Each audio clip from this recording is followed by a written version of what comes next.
Bonjour à tous et à toutes, ici Denoz. Cette vidéo est sponsorisée mais pas par n'importe qui puisque je vais vous parler de mon école, à savoir Epitech. Si vous êtes passionné d'informatique, que vous aimez apprendre par vous-même et faire des projets divers et variés, Epitech c'est sûrement fait pour vous. J'y suis depuis bientôt 4 ans et j'en suis comblé. Et je ne dis pas ça parce que c'est sponsorisé, je suis vraiment très content d'Epitech et c'est d'ailleurs pour ça que j'ai voulu faire ce partenariat. L'apprentissage se fait par beaucoup de pratiques, tout au long de l'année vous aurez des projets à faire, que ce soit seul ou en groupe. Pour vous donner quelques exemples, vous avez des applications, des algos de résolution de labyrinthe, de l'IA, des jeux vidéo, etc. Le projet dont je suis le plus fier est d'ailleurs un jeu vidéo que j'ai nommé le RP Jojo. Vous l'aurez peut-être compris, c'est un RPG à la sauce Jojo que j'ai codé de A à Z. Et je vous rassure, je ne dis pas ça pour me la péter, mais c'est juste que c'est une grande force d'Epitech. Vous pouvez commencer l'école sans jamais avoir codé comme ce fut mon cas et réussir à faire ce genre de projet. Vous allez progresser à un rythme fou. Si vous n'aimez pas les méthodes classiques du lycée et des profs, c'est-à-dire apprendre par cœur des cours et les recracher bêtement, Epitech ça va beaucoup vous plaire. Mais attention, cette école est un vrai défi, elle va vous mettre à l'épreuve.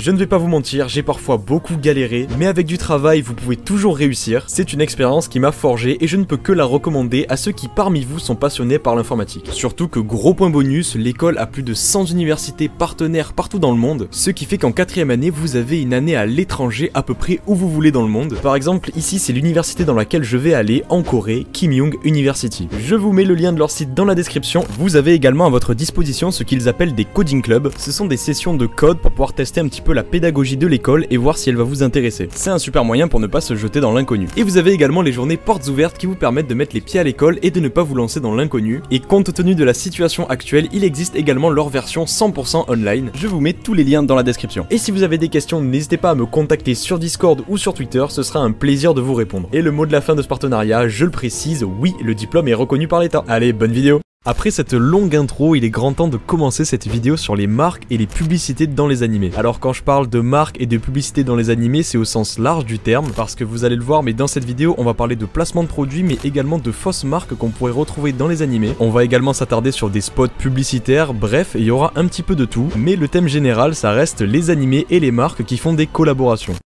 Le Dr Paper et Steins Gate. J'étais obligé de commencer par ce cas de figure. Pour ceux qui me connaissent, Steins Gate c'est tout simplement mon animé préféré et ça depuis un long moment. Et donc forcément j'étais obligé de vous en parler avec son fameux Dr Paper qui revient fréquemment dans l'animé. Et justement quand plus tôt je vous parlais de fausses marques qui avaient été créées pour des animés, eh bien c'est le cas du Dr Paper de Steins Gate. En effet ce n'est pas le Dr Paper mais c'est le DK Paper. Un dérivé, une fausse marque qui a été utilisée et inventée car il n'y a pas eu d'accord commercial entre l'animé et la marque. Ça n'empêche que les bouteilles sont très reconnaissables, pas de doute sur la marque, et elle est même devenue assez iconique, puisque durant tout l'animé, on voit assez souvent du Dr Paper, il y a même des gags là-dessus. Sur internet, il y a même certains mèmes, et certaines figurines de Steins Gate, dont une que je possède, donc je peux vous le montrer en direct, vont utiliser la fausse marque du Dr Paper. Bref, c'est un clin d'œil assez sympa à cette boisson, même si non officielle, et pour tous les fans de l'animé, peut-être que quand vous buvrez du Dr Paper, ça vous rappellera l'œuvre. Bref, on passe à la marque suivante, qui cette fois-ci est bel et bien un placement de produit.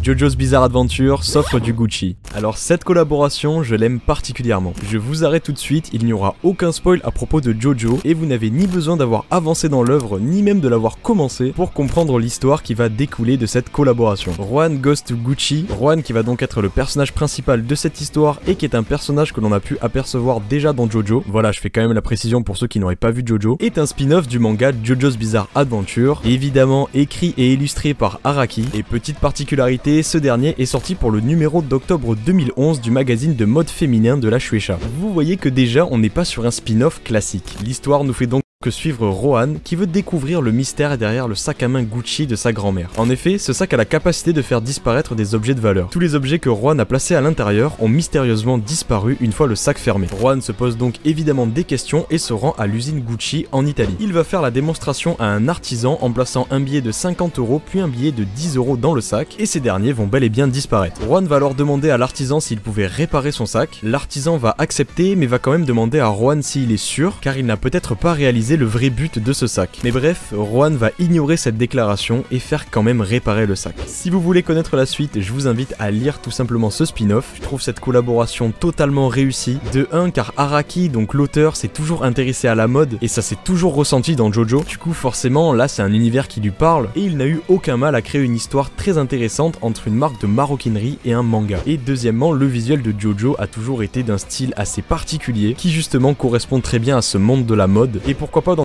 un potentiel épisode 2 de cette série de vidéos sur les marques dans les animés, je pourrais vous parler de la deuxième collaboration entre Gucci et Jojo. Enfin bref, je m'égare un peu et c'est parti pour le prochain placement de produit.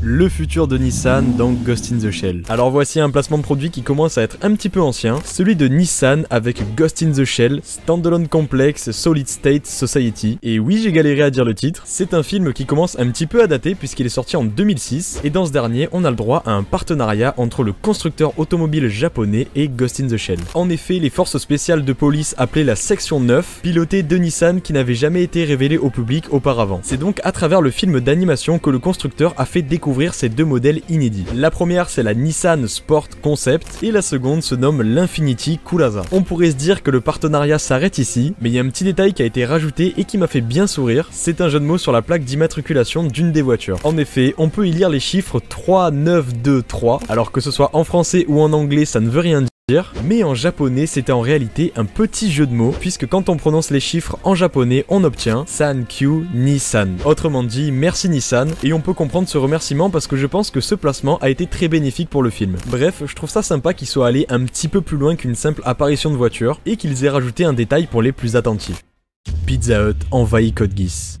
S'il y a bien une collaboration qui n'est pas passée inaperçue, c'est la collaboration entre Pizza Hut et Code Geass. Alors ça peut être une idée un petit peu surprenante de collaborer entre Pizza Hut et Code Geass, mais au final quand on y pense, la marque Pizza Hut pourrait totalement exister dans l'univers de Code Geass, et voir des boîtes de pizza de la marque dans l'animé ne casse pas trop notre immersion, même si c'est assez déroutant au début. Après, en général, les apparitions de la marque se font dans des moments de détente, et évidemment qu'on va pas nous foutre une boîte de pizza sous le nez durant un combat clé, ou même une révélation importante, et dans l'animé ça y va, tout le monde aime les pizzas, mais je pense que celle qui les préfère c'est Shih Tzu. On insiste pas mal sur le fait qu'elle les aime, et il y a même un plan où elle est assise à côté d'un carton qui contenait la peluche de la mascotte de la marque qu'elle tient tout simplement dans les bras. Ça veut dire que du coup elle a carrément commandé une peluche de la marque. Elle est vraiment fan de Pizza Hut, ça c'est sûr. Et petit bonus, je vous en avais déjà parlé dans ma vidéo sur les faits sur SNK, mais Pizza Hut a de nouveau collaboré avec un animé, et cet animé n'est autre que Shingeki no Kyojin, l'attaque des titans. Alors cette fois-ci je vous rassure, il n'y a pas de boîte de pizza cachée dans l'animé, ça n'aurait aucun sens, mais par contre on a eu droit à cette magnifique affiche publicitaire avec le titan colossal qui mange une grande part de pizza. Enfin pour lui c'est une part normale, mais je pense qu'elle fait au moins 10 mètres, ce qui est assez grand pour nous. Bref, je trouve cette collaboration également réussie. Voilà, ça fait toujours sourire de voir ce genre de pub, et le titan colossal a l'air bien moins menaçant comme ça.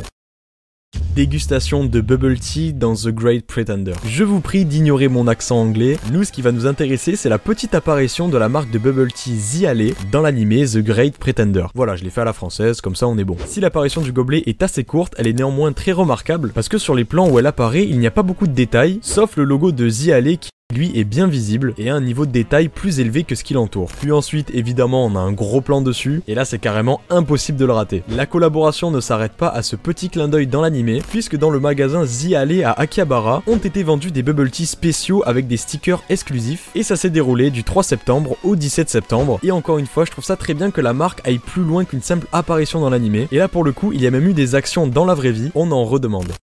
Briser la pierre avec un Snickers.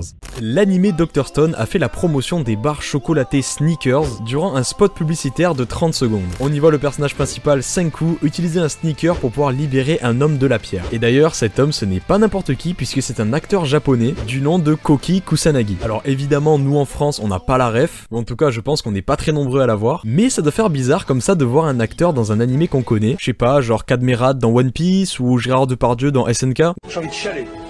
C'est beau ça. Et la collaboration entre Sneaker et Dr Stone ne s'est pas arrêtée là, puisqu'il y a eu une campagne sur Twitter où la marque Sneaker a demandé la composition scientifique des barres et comment est-ce qu'on pourrait les reproduire dans le monde de Dr Stone en prenant en compte le contexte de l'animé. Les 40 000 personnes qui ont répondu juste se sont vues offrir une barre de Sneaker, et franchement je pense que vous serez d'accord avec moi, mais des campagnes publicitaires comme ça on adore. Enfin bref, c'est déjà la fin de cette vidéo, j'espère que celle-ci vous aura plu. Comme d'habitude n'hésitez pas à la liker et à vous abonner à la chaîne. Sur ce, moi je vous laisse, on vous souhaite une bonne journée ou une bonne soirée, c'était Denoz, allez bye bye.